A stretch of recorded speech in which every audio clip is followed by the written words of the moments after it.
عزیز طلبہ کلاس ششم، آپ کیسے ہیں؟ آج ہم آپ کی کتاب چمپا سے صفحہ نمبر 39 پر ایک مضمون ہے جس کا نام ہے بائیسیکل کی تعلیم، اس کا مطالعہ کریں گے۔ یہ مضمون شوکت تھانوی نے لکھا ہے، ٹھیک ہے؟ اور آج اس کا ہم حصہ اول پڑھیں گے کیونکہ یہ بہت لمبا ہے، یہ شاید 2 یا 3 اس کے حصے ہوں گے۔ ہم اس کو مکمل کرنے کی کوشش کریں گے جس میں مشق بھی شامل ہے، ٹھیک ہے؟ اس لیے آپ غور سے اس کا مطالعہ کیجئے اور اپنے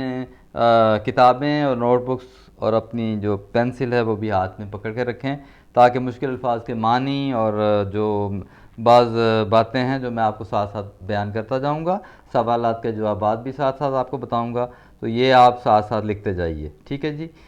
تو میں سبق کا آغاز کرتا ہوں۔ صفحہ نمبر 39 کھول لیجئے۔ ابھی قد اتنا بھی نہ تھا کہ پیر آسانی کے ساتھ بائیسیکل کے پیڈل تک پہنچ سکیں کہ سائیکل سواری کے شوق نے گدگدایا، یہاں تک کہ اب بغیر سائیکل کے زندگی دشوار ہو گئی۔ دشوار ہو گئی کا مطلب ہے بہت مشکل ہوگی۔ اب مضمون لکھا ہے شوکت تھانوی نے۔ یہ بات یاد رکھیں کہ مصنف نے اپنے جتنے بھی بچپن کے واقعات کو بیان کیا ہے جو کہ سائیکل چلاتے ہوئے ان کو پیش آئے، وہ بڑے مزاحیہ بھی ہیں اور ان میں مشکلات بھی ان کو بہت سی اٹھانی پڑیں، اور میرا تو یہ خیال ہے کہ ہر وہ بچہ جو بچپن میں سائیکل چلانا سیکھتا ہے اس کو ان مشکلات سے گزرنا پڑتا ہے، ٹھیک ہے؟ تو یہ جب آپ پڑھیں گے تو آپ کو اندازہ ہو جائے گا کہ کس طرح سے ان کو مشکلات پیش آئیں، اور میرا تو یہ خیال ہے کہ آپ کو بھی ان مشکلات کا سامنا کرنا پڑا ہوگا۔ تو بہرحال یہ بھی سوال کبھی آ جاتا ہے کہ آپ اپنی مشکلات بھی بیان کریں جو کہ آپ نے ان مشکلات کا سامنا جو کیا ہے سائیکل چلاتے ہوئے، لیکن یہ تو بہرحال سبق پڑھنے کے بعد آپ کو ذرا اس کا زیادہ اندازہ ہو جائے گا۔ تو وہ ہم شروع کرتے ہیں۔ سائیکل سواری کے شوق نے گدگدایا، یعنی بہت زیادہ شوق پیدا ہوا، یہاں تک کہ اب بغیر سائیکل کے زندگی دشوار ہو گئی۔ زندگی دشوار ہوگی، مشکل ہوگی کہ اب شوق اتنا زیادہ تھا کہ وہ بس ہر وقت اسی کا تذکرہ ہے، اور رات کو خواب بھی دیکھتے ہیں تو بائیسیکل کا۔ بات یہ تھی کہ سڑکوں پر کثرت سے اپنے ہم عمروں کو اور اپنے سے بڑے لوگوں کو بائیسیکل پر فراٹے بھرتے ہوئے دیکھتے تھے اور کلیجہ تھام کر رہ جاتے تھے۔ کلیجہ تھام کر رہ جانے کا کیا مطلب ہے؟ کلیجہ تھام کر رہ جانا سے مراد ہے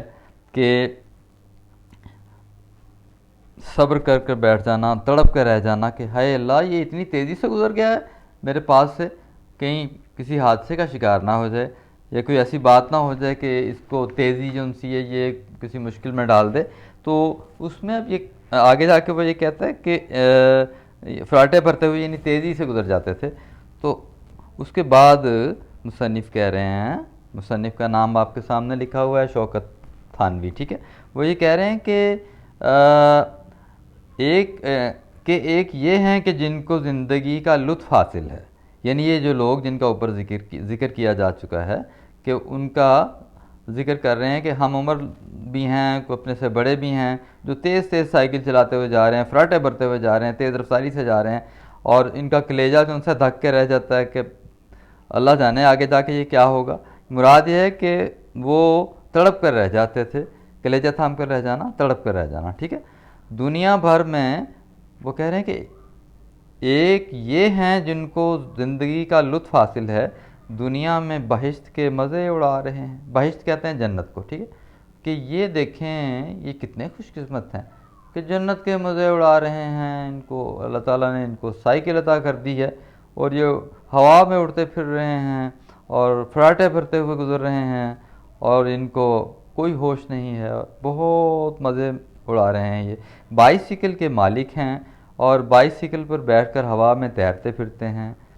ایک ہم بدقسمت ہیں کہ ہماری قسمت میں اور سب کچھ ہے، اگر نہیں ہے تو صرف سائیکل۔ اب یہ اندازہ کریں کہ ان کے شوق کا کیا عالم ہے۔ شوکت تھانوی کا شوق اتنا زیادہ ہے، وہ کہہ رہے ہیں کہ میرے پاس سائیکل نہیں ہے۔ اب وہ موازنہ کر رہے ہیں کن کن کا؟ اپنے دوستوں کا، اپنے ہم عمروں کا، ان لوگوں کا جو ان کے پاس سے گزرتے جا رہے ہیں، اور وہ روزانہ وہ یہ دیکھتے ہیں، روزانہ اس کا تذکرہ بھی کرتے ہیں، اور رات کو خواب بھی دیکھتے ہیں تو سائیکل کے خواب دیکھتے ہیں۔ ان ساری باتوں نے ان کے دل میں یہ شوق پیدا کر دیا کہ میرے پاس بھی سائیکل ہونی چاہیے، وگرنہ زندگی کا کوئی لطف نہیں ہے، میں تو ایسی بیکار زندگی گزار رہا ہوں۔ ان کو دیکھیں، یہ بہشت کے مزے اڑا رہے ہیں، مراد یہ ہے کہ یہ تو ایسے ہیں جیسے جنت میں رہ رہے ہیں، ان کو اللہ تعالیٰ نے بہت کچھ عطا، یعنی اس بچپن کی کیفیت میں سائیکل بھی ان کو بہت قیمتی چیز لگتی تھی کہ سائیکل جو ان سی ہے نا وہ بہرحال ہونی چاہیے، یہ ان کا شوق تھا۔ اگلا پیراگراف، ہمارے بزرگوں کو ہماری دلی کیفیات کا علم تھا، ان کو معلوم تھا ہمارے بزرگوں کو، یعنی ماں باپ کو اور دوسرے جو بزرگ ہیں گھر کے، ان کو پتہ تھا کہ ہمارے بچے پر کیا گزر رہی ہے۔ وہ ہماری مجنونانہ حالت سے تنگ آ گئے تھے۔ مجنون کہتے ہیں دیوانے کو، تو وہ جو دیوانگی کی حالت تھی نا، جو کہ ہر وقت سوچتے رہنا سائیکل نہیں ہے بھئی، میرے پاس سائیکل نہیں ہے، تو وہ تنگ آ گئے تھے، اور کسی نہ کسی طرح ہم کو مطمئن کرنے کی فکر میں تھے کہ کسی نہ کسی وہ کوئی ایسا ان کو وہ تھا کہ کوئی اس کا حل نکل آئے، اور بچے کو ہم کسی طریقے سے تسلی دے دیں کہ بھئی ہم آپ کو لے دیں گے، لیکن یہ ہے کہ وہ بہرحال وہ ہمارے اس جو کیفیت تھی، جو ہر وقت ہم خواب و خیال میں کھوئے رہتے تھے، اس سے بڑے تنگ آ گئے تھے، ٹھیک ہے۔ اور اس کے بعد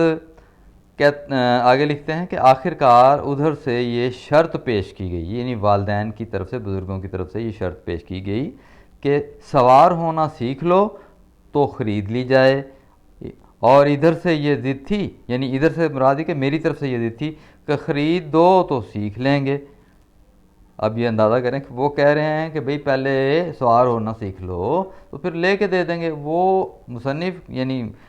شوکت تھانوی کہہ رہے ہیں بھئی بات یہ ہے، آپ ہم خرید کے دیں گے تو پھر کچھ پتہ چلے گا نا، ہماری تو ایک ہی ضد تھی کہ ہمیں کسی طریقے سے سائیکل خرید کے دے دی جائے، ہم اس کے اوپر سوار ہو جائیں۔ لیکن گفت و شنید کا مطلب ہے بحث کرنا، بات چیت کرنا، کچھ ہمارے بڑے بوڑھے جھکے اور کچھ ہم، اور آخر کار یہ طے پا گیا کہ ہم کسی پرانی بائیسیکل پر سوار ہونا سیکھ کر مشق کر لیں تو نئی سائیکل لی جائے گی، یعنی یہ بات طے پا گئی، ٹھیک ہے، کہ بھئی آپ ہمیں چلیں اور کچھ نہیں ہے تو پرانی ہی لے دیں تو ہم اس پر سوار ہو جائیں گے اور اس پر مشق کریں گے، مراد یہ کہ بار بار ہم مشق کریں گے چڑھنے کی، اور بالآخر ہمیں سائیکل کی سواری کرنی آ جائے گی۔ اس کے بعد وہ کہتے ہیں ورنہ نئی بائیسیکل ٹوٹ کر سیکھ چکنے سے پہلے ہی ہم کو پھر نئی بائیسیکل کی تمنا میں مبتلا کر دے گی، یعنی پھر خواہش تمنا کہتے ہیں خواہش کو، تو پھر اس کو انہوں نے یہ کہا کہ بات یہ ہے کہ ہم پرانی آپ کو لے دیتے ہیں، اس لیے نئی اگر لے دی تو وہ بار بار وہ پھر ٹوٹ جائے گی، پھر آپ کہیں گے کہ نئی لے کے دیں، تو بہتر یہ ہے کہ آپ پہلے اس کی مشق کر لیں۔ تو یہ جواب نمبر 3 کا یہ سوال نمبر 3 کا یہ جواب ہے، یہ اب آپ اس کے اوپر نشان لگا لیں۔ میں سوال بھی پڑھ دیتا ہوں آپ کو، جو کہ صفحہ نمبر 43 پہ ہے، ٹھیک ہے، 43 صفحے پہ ہے کہ بزرگوں نے کیا طے کیا۔ تو یہ اس کا دوسرے پیراگراف پہ تیسری لائن ہے، آخر کار طے یہ پایا سے لے کے مبتلا کر دے گی تک، یہ جواب نمبر 3 کا یہ 3 ہے جواب نمبر۔ اور اس کے بعد آگے بھی دیکھ لیجئے آگے کہ پرانی بائیسیکل کی جستجو میں اتفاق سے بہت جلد کامیابی حاصل ہو، جستجو ہوتا ہے تلاش کرنا، ٹھیک ہے،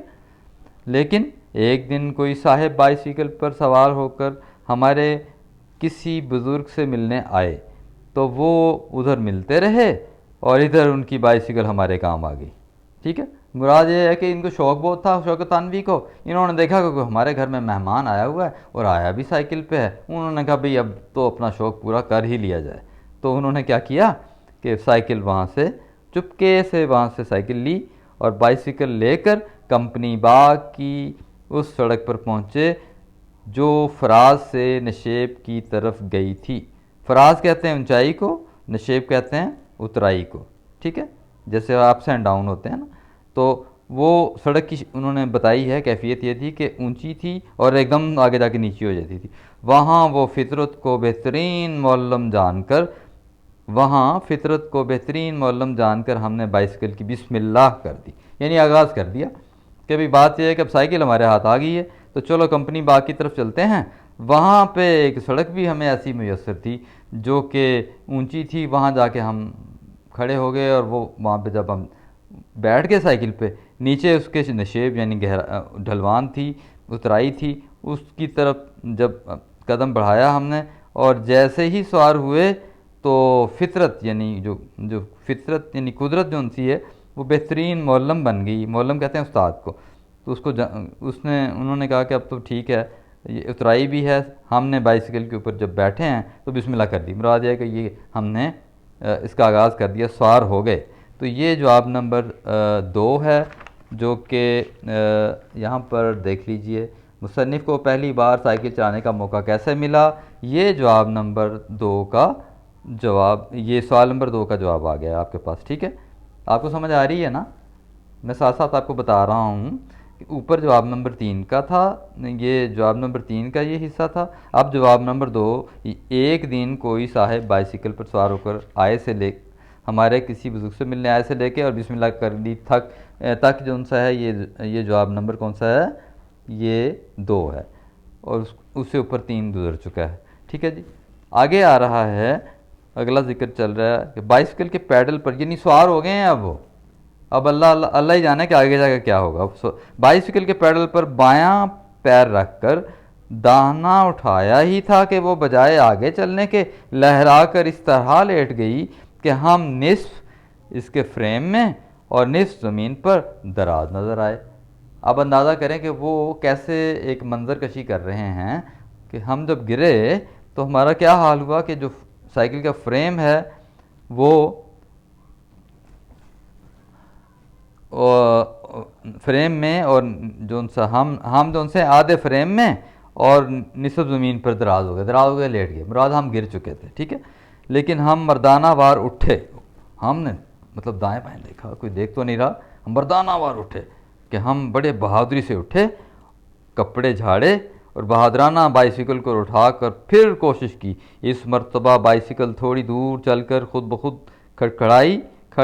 کھڑائی اور ایک جھٹکے کے ساتھ اس طرح گری کہ ہم بائسیکل کو ہاتھ میں لیے کلا بازی کھا گئے، مطلب الٹ بازی کھا گئے، اور تھوڑی بہت چوٹ بھی آئی، لیکن ہم نے خیال کیا گرتے ہیں شہ سوار ہی میدان جنگ میں،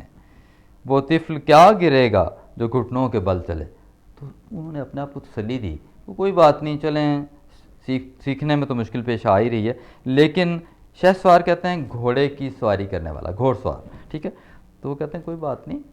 یہ سنا ہے کہ جو میدان جنگ میں کوئی گھوڑ سوار ہوتا ہے جو جنگ لڑ رہا ہوتا ہے تو وہ مجاہد جو ان سا ہے وہ آخرکار سواری کرتا کرتا کبھی کبھی گر ہی جاتا ہے، اور پھر کیا ہے، وہ جو چھوٹا سا بچہ ہے جس کو چلنا ہی نہیں آتا، وہ جو ابھی دوڑ ہی نہیں سکتا، وہ کیا گرے گا، وہ تو پہلے ہی وہ زمین پر جو ہے وہ چلنے کے قابل نہیں ہے، اور وہ طفل کیا گرے گا جو گھٹنوں کے بل چل رہا ہے، یعنی جو آپ کو پتہ ہے کرالنگ کرتے ہیں بچے، تو اس طرح اگر گھٹنوں کے بل چلتے چلتے وہ بڑھ رہا ہے آگے، تو وہ کیا گرے گا، وہ تو پہلے ہی زمین پر ہے۔ تو اس لیے اس نے اپنے آپ کو یہ تسلی دی کہ کوئی بات نہیں ہے، جنگ میں بھی تو جو ان سے شہ سوار میں گر ہی جاتے ہیں، آپ گر گئے ہیں تو کون سی کوئی بڑی اس میں بات ہے، کوئی ایسی بات نہیں، اس نے اپنے آپ کو تسلی دی۔ ہاتھوں سے گھٹنوں کو سہلاتے ہوئے ہم نے پھر مشق کی، پھر انہوں نے کیا کیا، اپنے ہاتھوں پر جو گھٹنوں کے اوپر جو ہے نا، ظاہر ہے چوٹ آ گئی ان کو، اور انہوں نے اپنے کپڑے جھاڑے، گھٹنوں کو بھی تھوڑا سا وہ دبایا، ان کو ذرا تھوڑا سا وہ چوٹیں تو لگی ہوئی تھیں، لیکن بہرحال ان کو شوق تھا سائیکل چلانے کا، اور ان کو چلاتے ہوئے ہم نے پھر مشق کی، اور یہ مشق کامیاب رہی، یعنی وہ بہرحال کامیاب ہو گئے۔ اسی لیے ہم بجائے گرنے کے بائسیکل کو کھڑا کر خود کھڑے ہو گئے، یعنی بائسیکل کو کھڑا کر کے خود کھڑے ہو گئے، اور جب وہ اچھی طرح گر گئی تو پھر اس کو اٹھا کر چلے، ٹھیک ہے؟ تو وہ کہہ رہے ہیں مراد یہ ہے کہ سائیکل گر گئی تو ہم نے پہلے خود کو کھڑا کیا، خود مطلب تھوڑا سا قائم ہوئے کہ بھئی اب ہم کھڑے ہو گئے ہیں، اب ہم دوبارہ چلاتے ہیں، اور پھر سائیکل کو کھڑا کیا اور چل دیا آگے سے، ٹھیک ہے۔ لیکن اب کی مرتبہ بائیسیکل سڑک پر آرام فرمانے والے گدھے سے ٹکرا کر خود ادھر جا رہی، اور ہم کو گدھے کا سہارا لے کر اس کی پیٹھ پر بیٹھ جانا پڑا۔ اب اندازہ کیجئے